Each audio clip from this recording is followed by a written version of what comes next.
नमस्कार मित्रांनो, आपलं स्वागत आहे नवीन व्हिडिओमध्ये. आज आपण 2024च्या खरीप पीक विम्याबद्दल अतिशय महत्त्वाची माहिती घेऊन आलेलो आहोत. मित्रांनो, राज्य सरकारकडून 2024च्या खरीप हंगामासाठी शेतकऱ्यांना विमा रक्कम वाटप सुरू करण्यात आलेले आहे. यामध्ये एकूण 12 जिल्ह्यांचा समावेश आहे. या 12 जिल्ह्यातील पात्र शेतकऱ्यांना विमा वाटप सुरू करण्यात आलेलं आहे. मित्रांनो, तुम्हाला विमा आलेला आहे की नाही हे कसे चेक करायचे हे ह्या व्हिडिओमध्ये सांगितलेले आहे. त्यामुळे हा व्हिडिओ शेवटपर्यंत नक्की बघा. मित्रांनो, खरीप हंगामासाठी एकूण 1565 कोटी एवढा निधी मंजूर करण्यात आलेला आहे. तर रब्बी हंगामासाठी 1436 कोटी निधीची तरतूद करण्यात आलेली आहे. तर हा निर्णय आज विधिमंडळात घेण्यात आलेला असून याची अंमलबजावणी लवकरच सुरू झालेली आहे. आपण पाहणार आहोत की ह्या 12 जिल्ह्यांमध्ये कोणकोणते जिल्हे आहेत. शेतकरी मित्रांनो, ह्या व्हिडिओच्या शेवटी मी तुम्हाला पीक विमा आपल्याला आलेला आहे की नाही हे कसे पाहायचे मोबाईलच्या ॲपद्वारे याची सविस्तर माहिती प्रोसेस सांगितलेली आहे. त्यामुळे व्हिडिओ शेवटपर्यंत नक्की बघा. तोपर्यंत आपण JR मध्ये काय लिहिलेलं आहे ते बघूयात. मित्रांनो, 2024चा खरीप पीक विमा नेमका कोठे अडकला आहे असा प्रश्न शेतकरी करत आहेत. कारण अनेक दिवसांपासून शेतकरी खरीप या पीक विमा अग्रिम वाटपाच्या प्रतीक्षेत आहेत. मात्र शेतकऱ्यांना याबाबत कुठलीही दिलासा मिळत नसल्याचे चित्र आहे. राज्य सरकारने निर्गमित करत पीक विमा कंपन्यांना निधी मंजूर केला असता अद्याप शेतकऱ्यांचा हिस्सा मिळाला नसल्याची परिस्थिती आहे. दरम्यान 30 सप्टेंबर 2024 रोजी राज्य शासनाच्या माध्यमातून एक JR निर्गमित करण्यात आला. या JRच्या माध्यमातून पीक विमा योजना खरीप हंगाम 2024 मध्ये राबवत असताना पीक विमा कंपन्यांना 25% अग्रिम पोटीची रक्कम देण्याबाबतच्या निधीस मंजुरी देण्यात आली होती. मित्रांनो, जवळपास 3001 कोटी रुपये वितरित करण्याची मंजुरी देण्यात आली होती. या शासन निर्णयावर एक नजर टाकूयात मित्रांनो, की यामध्ये काय म्हटलेले आहे की सर्वसमावेशक पीक विमा योजनेअंतर्गत खरीप 2023 मधील विमा कंपन्यांकडून राज्य शासन अपेक्षित परतावा रक्कम खरीप हंगामात 2024 करता विमा हप्ता अनुदानाच्या रकमेमधून समायोजित करण्यात मान्यता देण्याबाबत आणि खरीप हंगाम 2024 करता उर्वरित शेतकऱ्यांचा विमा हप्ता अनुदान तसेच अनुज्ञेय अग्रिम राज्य हिस्सा विमा हप्ता अनुदित करण्याबाबतचा हा विषय आहे. तर प्रधानमंत्री पीक विमा योजनेच्या माध्यमातून खरीप हंगाम 2023 ते रब्बी हंगाम 2025-26 हंगामासाठी भारतीय कृषी विमा company ICICI Lombard general insurance company limited, HDFC Ergo general company limited, oriental insurance united India general insurance, universal Sompo general insurance, Cholamandalam MS insurance, Reliance general insurance आणि SBI जनरल इन्शुरन्स या विमा कंपन्यांमार्फत पीक विमा योजना राबवण्यात येते. मित्रांनो, आता राज्य सरकारकडून विमा कंपन्यांना काम वाटपाच्या वेळी मागील हंगामातील विमा हप्त्याच्या 50% अग्रिम विमा हप्ता अनुदान विमा कंपन्यांना अदा करण्यात येतात.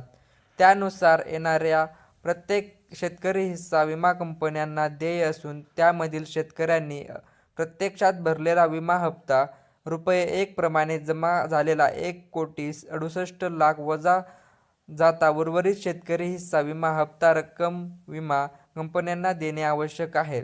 मित्रांनो, त्या अनुषंगाने पीक विमा योजना खरीप 2024 अंतर्गत पीक विमा हप्त्यापोटी अग्रिम राज्य ही अनुदानाची रक्कम 1565 कोटी 50,166 रुपये व 1436 कोटी 16,56,914 रुपये इतक्या निधीची मागणी पीक विमा कंपन्यांकडून प्राप्त झालेली आहे. मित्रांनो, त्यानंतर भारतीय कृषी विमा कंपनीने सादर केलेली मागणी आणि कृषी आयुक्तालयाची विनंती याचा विचार करता खरीप हंगाम 2023 मधील 80-110 मॉडेलनुसार विमा कंपनीकडून प्राप्त होणारी परताव्याची रक्कम 1,224 कोटी 51,00,000 रुपये संबंधित विमा कंपनीला सर्वसमावेशक पीक विमा योजना खरीप 2023-24 साठी शेतकऱ्यांचा समायोजित करण्यास तसेच 2024 करिता शेतकऱ्यांचा विमा हप्ता अनुदान व अनुज्ञेय अग्रिम राज्य हिस्सा विमा हप्ता अनुदानासाठी आवश्यक असणारा उर्वरित 1777 कोटी 16 लाख इतका निधी योजनेची अंमलबजावणी करणाऱ्या विमा कंपनीला वितरित करण्यास मंजुरी देण्यात आली आहे. आता या कंपन्यांकडून 1224 कोटी रुपयांची रक्कम वळती करण्यात आलेली आहे. मित्रांनो, त्यानंतर शेतकऱ्यांच्या 1436 कोटी रुपयांचा जो हिस्सा द्यायचा आहे आणि राज्य शासनाची हप्त्याची 1565 कोटी रुपयांची रक्कम आहे, अशा रीतीने विमा कंपन्यांना पहिल्या हप्त्याचा अग्रिम द्यायचा आहे. तो 3001 कोटी रुपये आहे. आता यापैकी 1224 कोटी रुपये वळते केल्यानंतर 1777 कोटी 16 लाख रुपये ही रक्कम राज्य शासनाच्या माध्यमातून वितरित करण्यात आली आहे.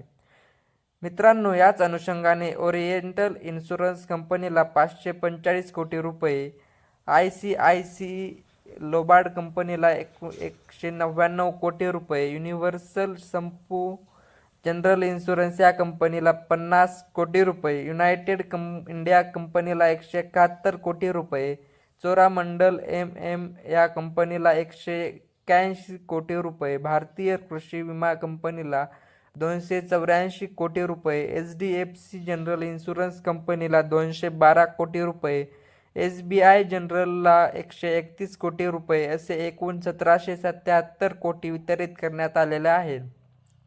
मित्रांनो, शेतकरी बांधवांनो, तुम्हाला किती विमा आलेला आहे हे आपण बघूयात. मित्रांनो, व्हिडिओला लाईक केलेलं नसेल तर लाईक करा आणि चॅनलला लगेच सबस्क्राईब करा. मित्रांनो, तुम्हाला यासाठी एक ॲप्लिकेशनची जरूरत आहे, ते म्हणजे क्रॉप इन्शुरन्स. तुम्हाला हे ॲप्लिकेशन प्ले स्टोअरवरून डाउनलोड करून घ्यायचे आहे. डाउनलोड केल्यानंतर मित्रांनो, तुम्हाला लॉग इन करायचे आहे. लॉग इन करून घ्यायचे आहे. लॉग इन करताना तुम्हाला तेथे तुमचा मोबाईल नंबर विचारला जाईल. मोबाईल नंबरनी लॉग इन करून घ्या. मित्रांनो, तुम्ही जर रजिस्ट्रेशन केलेलं नसेल तर रजिस्ट्रेशन कसे करायचे याचा व्हिडिओ मी टाकलेला आहे, तो तुम्ही बघून घ्यावा. चला तर मग मित्रांनो, आपल्या व्हिडिओला सुरुवात करूयात. मित्रांनो, या ठिकाणी आल्यानंतर तुम्हाला माय पॉलिसी या ऑप्शनवरती क्लिक करायचे आहे. इथे क्लिक केल्यानंतर तुम्हाला इथे तुमचं स्टेट निवडायचे आहे. त्यानंतर सीझन रब्बी असेल तर रब्बी, मी खरीप निवडतो. स्कीम PMFBY निवडायचे आहे आणि इयर तुम्हाला ज्या इयरचा पीक विमा आलेला आहे की नाही, कोणत्या इयरचा बघायचा आहे ते इयर इथे निवडायचे आहे. मी 2024 निवडतो आणि त्यानंतर प्रोसीड या बटनावरती क्लिक करायचे आहे. इथे आल्यानंतर तुम्ही जेवढे पीक विमा भरलेला आहे त्याची सर्व डिटेल या ठिकाणी दिसेल तुम्हाला आणि या ठिकाणी तुम्हाला ॲप्रूव्ह झालेलं स्टेटससुद्धा दिसेल. त्यानंतर तुम्हाला कोणत्याही एका विम्यावर क्लिक करायचे आहे. पॉलिसी IDवर क्लिक केल्यानंतर तुम्ही या ठिकाणी बघू शकता की तुम्हाला किती विमा आलेला आहे, पेमेंट सक्सेसफुल झालेले आहे की नाही, पेमेंट झालेले डेटसुद्धा या ठिकाणी तुम्ही बघू शकता. अशा प्रकारे मित्रांनो, तुम्हाला पीक विमा आलेला आहे की नाही हे चेक करू शकता. मित्रांनो, हा व्हिडिओ कसा वाटला हे कमेंट बॉक्समध्ये नक्की कळवा आणि आपल्या चॅनलला लगेच सबस्क्राईब करा आणि व्हिडिओला लाईक करा. धन्यवाद मित्रांनो.